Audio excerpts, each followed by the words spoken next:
Let's listen to the third and last episode of the audio series, The Notes. Oxford Reading University. Level B1. You will find episodes 1 and 2 in the description and on our channel. Most of you voted for this option. Colin goes back to the library at midnight to find Seraphine and maybe the truth. So here you go. Episode 3. Writing the Truth.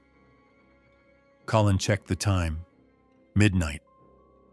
His heart was beating fast. The streets were quiet. Rain had started again. He held the notebook tightly, feeling its warmth. He knew he had to go back. He had to see Saraphene and understand the truth. The library doors creaked as he pushed them open. Inside, the place smelled of old wood and paper, just like before. Shadows stretched long across the shelves. Colin's footsteps echoed. Every corner seemed alive. He found the medieval section. A faint golden light floated near a shelf. The notebook pulsed in his hands. "Seraphine," he whispered. "Yes," a soft voice answered. It was everywhere, yet nowhere. The light grew brighter, forming the shape of a woman. Her face was calm, sad, but kind. "You came. Thank you." Colin stepped closer. I don't know what to do. Who is the keeper of silence? Why is this happening?" Seraphine's eyes shimmered. "Long ago I wrote stories that must not be forgotten. The keeper steals memory, even names. He wants to erase me completely. Only by finishing my last story can I be free." A cold laugh filled the room. "She tricks you," a voice hissed from the shadows. "She is the memory you must forget." Colin froze. The shadows shifted. A tall figure emerged, dark as smoke, with eyes like empty glass. "I am the keeper of silence. And now you must decide. Me or her." The notebook flared. Words appeared on the page.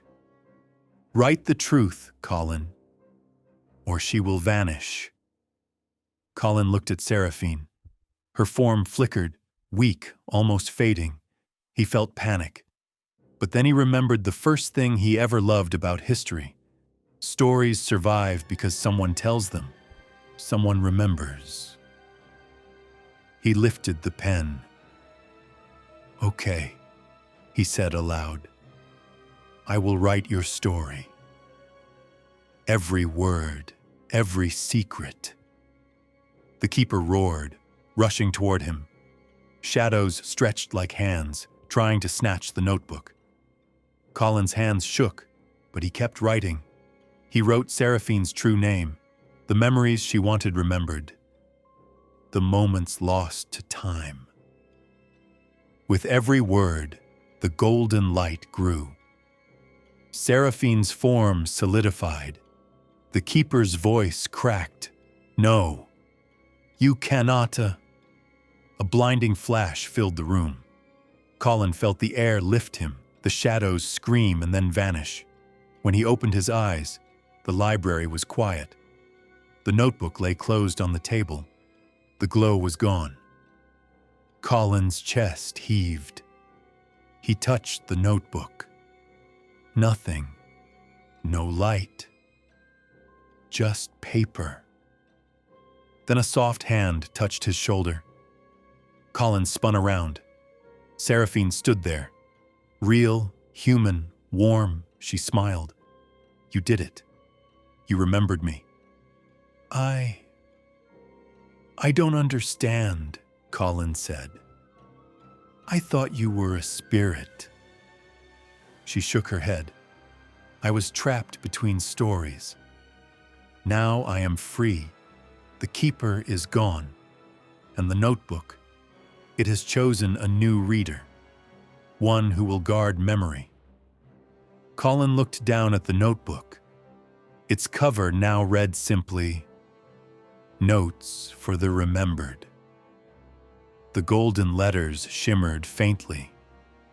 Seraphine's eyes sparkled. Some things are meant to be shared, not hidden. You helped me live again. You gave me a second chance. Colin laughed softly in disbelief. So, it's over. Seraphine nodded. Over, but also beginning. Stories never end. They only wait for someone to write the next chapter.